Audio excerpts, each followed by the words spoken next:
All right, so let's jump right in it. So the focus of today was to give you guys an introduction into the power of engineering in the STEM fields. So I'm going to give you the first of many confessions. When I first heard the word STEM, and this is as an adult, I had no idea what it meant. Am I the only one? Did you guys all know? All right, that's not going to work. So, I started to ask around because I'm in technology. I didn't want to embarrass myself. I wanted to find out what is STEM. So I did what everybody in technology does. I went to Google. And I put in, what is STEM in Google? So really what I found from that search was what STEM wasn't. This is the first thing that came up. Definition of a stem of a tree. The next definition is to stop or restrict something. And then it was a noun, a trunk, a shank. I said, I can't believe the president, the government is all talking about a tree stump. So I kept searching. Keep going. I said, it's not that. Keep going. The next search came up and said stem cells. Now, stem cells are an important part of medical research, but I didn't think that that's what they were talking about either. So I kept going, got all this information. I wanted to make sure I didn't embarrass myself when I went out to a dinner party. So finally, I found out what it is. It's science, technology, engineering, and math, which you guys learned about today. So when I realized what it was, I realized that they were talking about me. Because I spent my entire adult life in the technology field. But a little atypical technology field than other people. So a little bit about me. So like I said, I've worked in technology. It's actually 20 years now. That's what you guys say. I can't believe it. He looks so young. All right, we'll keep going. I have a degree in computer science and accounting from Rider University. When I was in college, there was no internet. Internet wasn't popular. Everybody wasn't running around with smartphones. When I had the introduction to computer class, it was full because that's what everybody had to take. Every class after that had 5 of us, and I was the only black person in the class. Go back. My career has been, I've spent some time with some large companies. I've spent some time with some startups, so I've gone back and forth. And again, my background is a little atypical. When you think about some of the places that I've been, you don't normally connect those with careers in technology. So how did I get started? So I was blessed enough to go to a high school in Pennsylvania and get introduced to computers. A guy taught me how to create what you guys consider a screensaver today. I typed in some lines of code, then I watched the lines go through. I thought I was really doing something. That changed my life. Because back when I was growing up, people told you had to be a doctor, a lawyer, or accountant. Computers never came in the equation. So I wanted to think I had to be an accountant like everybody else. But I realized very quickly that my passion was in what I saw in technology. So when the internet came, I was like, wow. I remember my first job out of college, we had one computer connected to the internet and we would take turns. We'd go out at night, get cheesesteaks, and come back at night so we could take turns connected to the internet. But I realized that, wow, this was going somewhere, so I needed to figure it out. So I spent the next few years self-teaching myself a lot of the skills that were required, because back then there was no one to teach me because the internet was new. I had one job at 26 years old where I was teaching 50-year-old heads of technology at large companies how to use the internet because it had only been around for a year. So my current job is Interactive One, which is actually the online division of Radio One, which you guys are probably a little more familiar with. Praise 103.9, 100.3, 107.9. I manage every website for Radio One. There's 65 radio sites across 16 markets. Connect to more African Americans than any other black media company. That all flows through my group. We also have 2 social networks. We actually own the social network Black Planet. We also just launched Black Planet Radio for your Android and for your iPhone that lets you listen to all 65 of those stations and also do customized radio. So if you have a smartphone, you can download that. So that's my current job.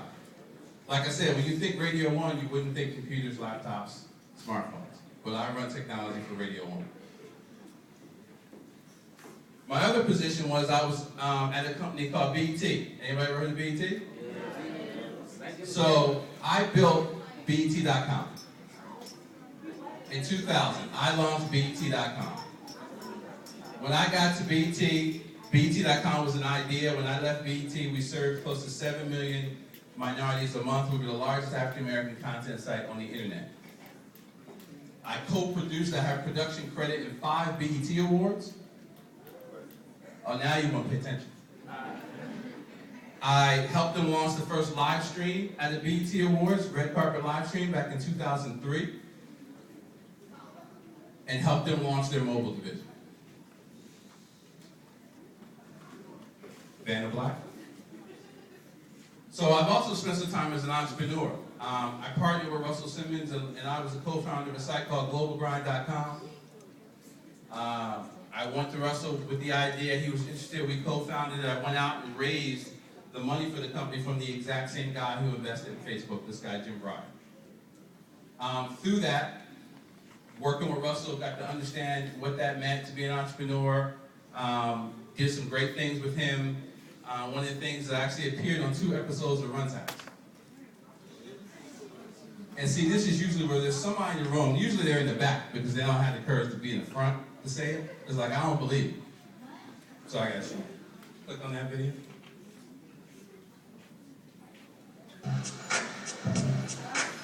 Imagine if you could take all the hip-hop content in the world and put it in one place. That's what Global Grind does. You don't have to look for it. You don't have to search for it. You can pick entertainment. You can pick any category you want. And what's important to you will show up first. And there are no other sites that do this. No other site that pulls in content, but also goes and finds content of interest to you without you having to work for it. See, look, I got entertainment, gossip, music, politics, U.S. news, and I would press honeys, but I won't do that for you, Rev.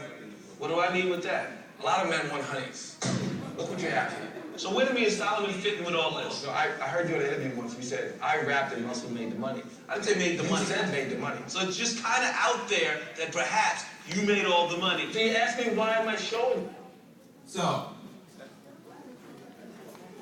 done a lot of interesting things in relation to technology. A little atypical. I show that to people to show them that technology can put you in a lot of places that you didn't think it can put you. I've worked with Russell Simmons. I've worked at Radio 1. I've worked at BET. I've consulted various people in the entertainment industry about technology. Not because I can dance, even though I can. I can hit the Dougie if you want. I can set this thing off. Now you want to pay attention. But because I have a skill that helped them further what they needed to do. Technology allowed me to go into the industry and carve my own niche into that industry. So the other thing is I was fortunate enough last November to be a part of a series called Black in America on CNN.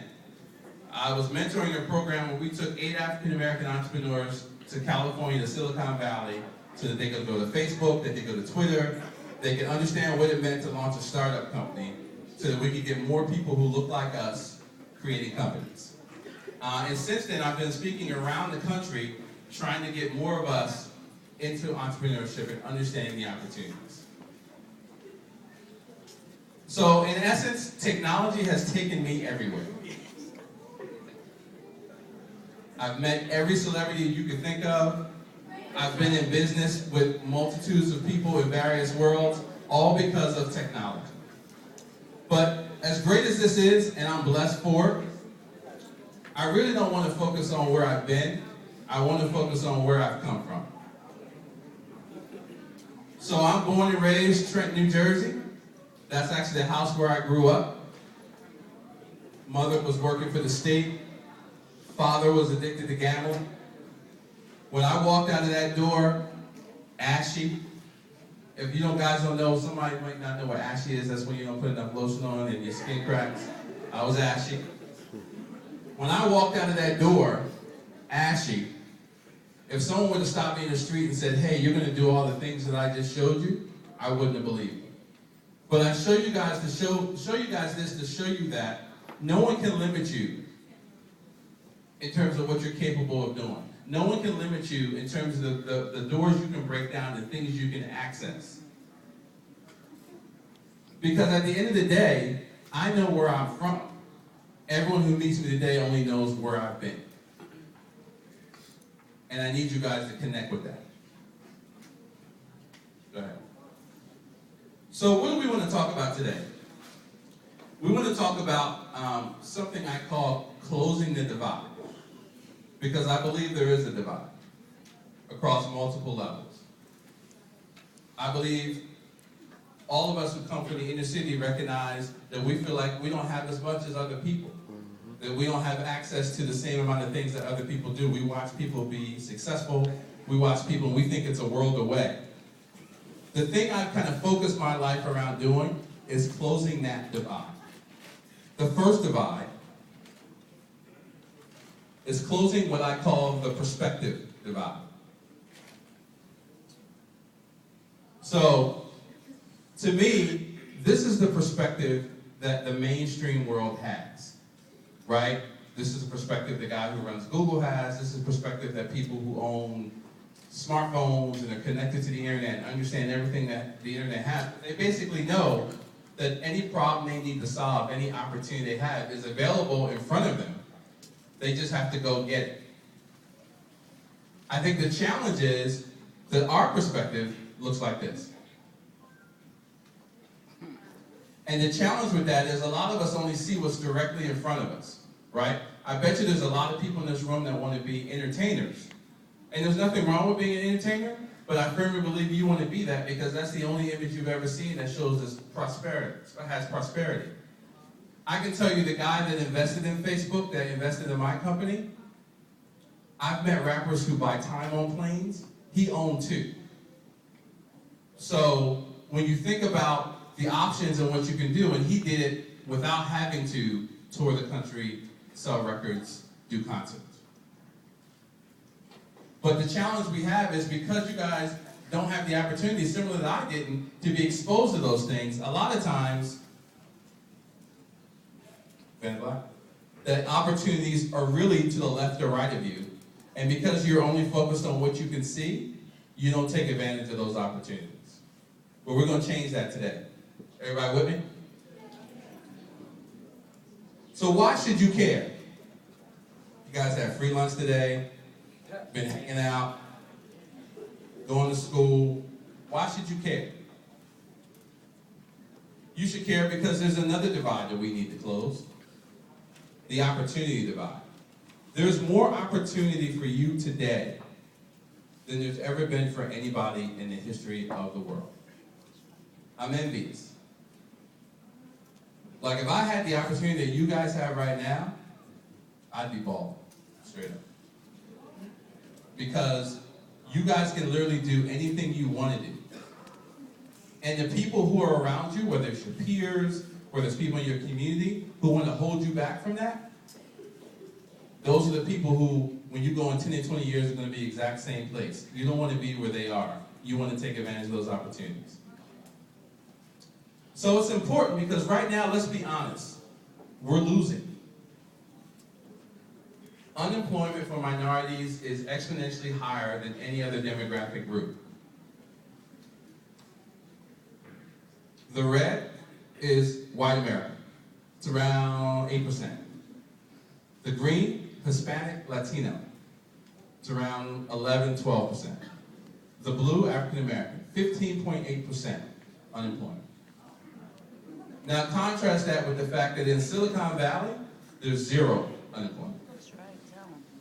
That people who work for Google get poached to go work for Twitter, then they leave there and they go work for Facebook, then they get an idea in their spare time and they leave and someone gives them $2 million to create a company. They create it, sell it, then decide to go back. They get bought by Google or Facebook, they go back and work for them. It's a cycle. And all of that's based on them getting the skills that are necessary to navigate in that world. So, if there's a place where there's 0% unemployment, and we're at 12 and 15, we're losing. We're stuck in the unemployment lines, struggling for jobs. But you guys have the power to change all of this, which is why I'm so excited. You guys can start things that can empower a whole generation. You can create opportunities not only for yourselves, but for other people in your community. You can pull people up. Each person in this room is capable of doing that right now. So technology today is moving faster than it's ever moved. I'm going to take you down a trip to show you how fast. Google started in 1998. Before 1998, there was no Google. LinkedIn, which is the biggest career social network, started in 2002. Millions of people use that as their online resume. Facebook, 2004. Before 2004, there was no Facebook. You couldn't friend anybody. Twitter, 2006, there was no Twitter, OMG, YOLO, TTYL, no Twitter. Zynga, you had to keep your words because you couldn't do it with friends. There was no Zynga. The iPhone. The iPhone did not exist before 2007. Think about that. You can't walk down the street without seeing a set of those white headphones. You can't ride a bus, a train, without being there. 2007 didn't exist. Square. A lot of people don't know about Square, but I'm going to tell you about Square. So Square is a device that was created by the same guy who created Twitter. Now remember, I talked about that cycle. So what Square does is it plugs into your iPhone, your Android phone, your iPad, and immediately turns into a credit card processing machine. You sign up, 2 minutes later, you can take credit cards. You're selling t-shirts, mixtapes, apple pie, whatever. You're taking credit cards. That device alone, that company alone does $40 million in transactions every day, and the number's growing. But I guarantee you, in our bodegas, in our little shops, in the Chinese food restaurants, they don't know about Square. Nope.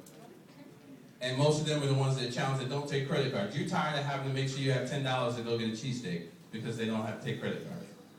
But that one company is transforming that. Changed the credit card industry, hasn't been around for a couple of years.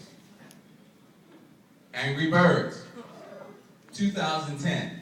Before 2010, there was no Angry Birds. Angry Birds did $700 million in revenue last year. Wow. So every time you pull back and let go, they're making money. And last but not least, Instagram. Instagram was launched by two people, in 2010.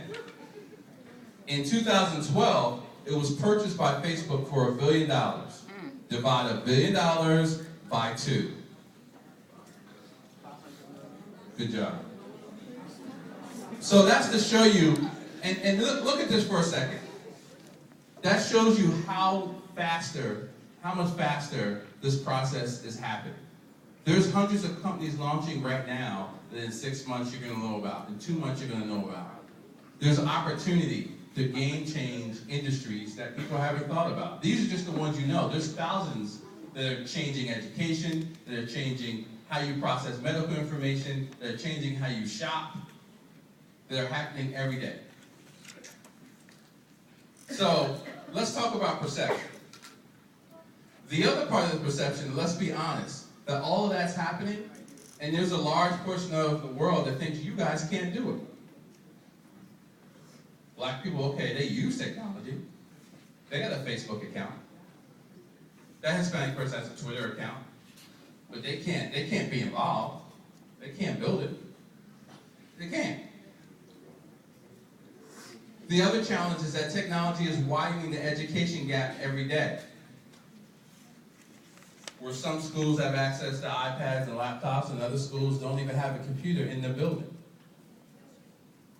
Just furthering that perception, because they believe you don't want it anyway.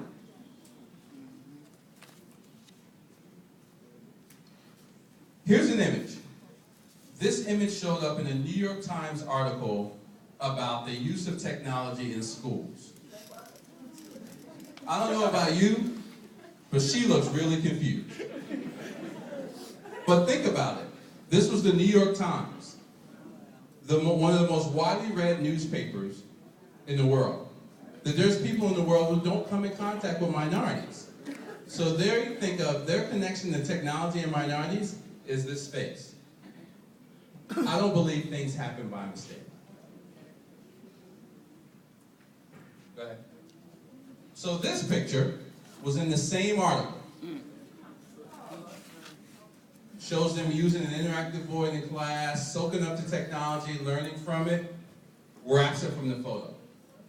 This is perception.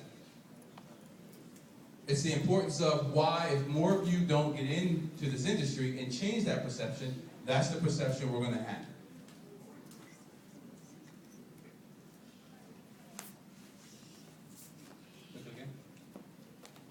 Oh, there we go, never mind. So, this is the perception they have of us. That we're consumers, not creators. We'll run out, we'll buy the hottest phone, we'll download all the apps, but we don't ever think about creating things. There are 20 companies that made millionaires just building it on top of Facebook. Zynga was built on top of Facebook. It's now a $1 billion company. There's companies who've become millionaires building apps for the iPhone.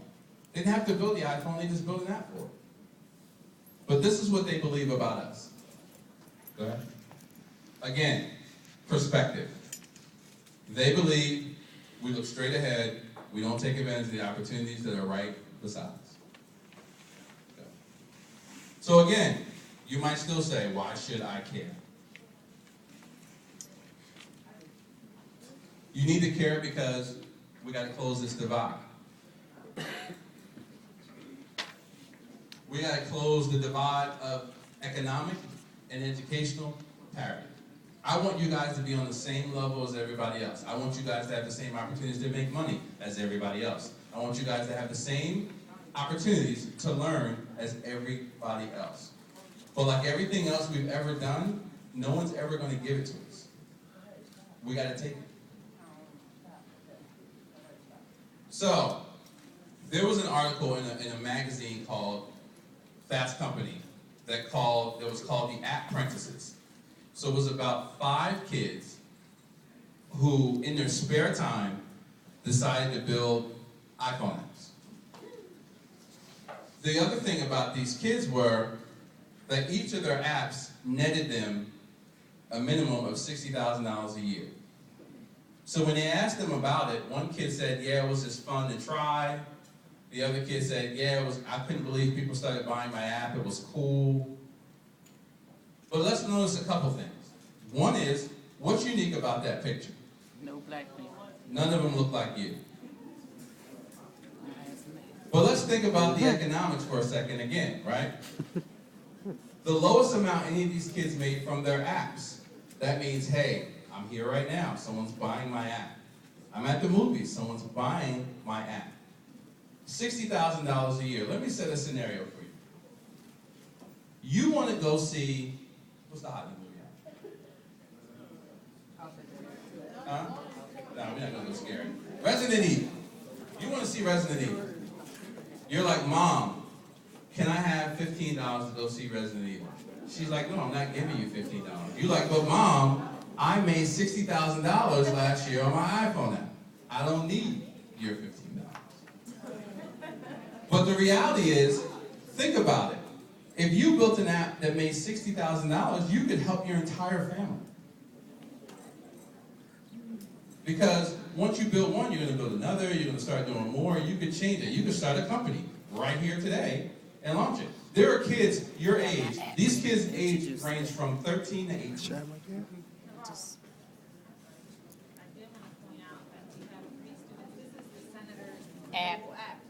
So we got mobile app creators in the room? Yes. Stand up, the mobile app creators. Stand up. All right.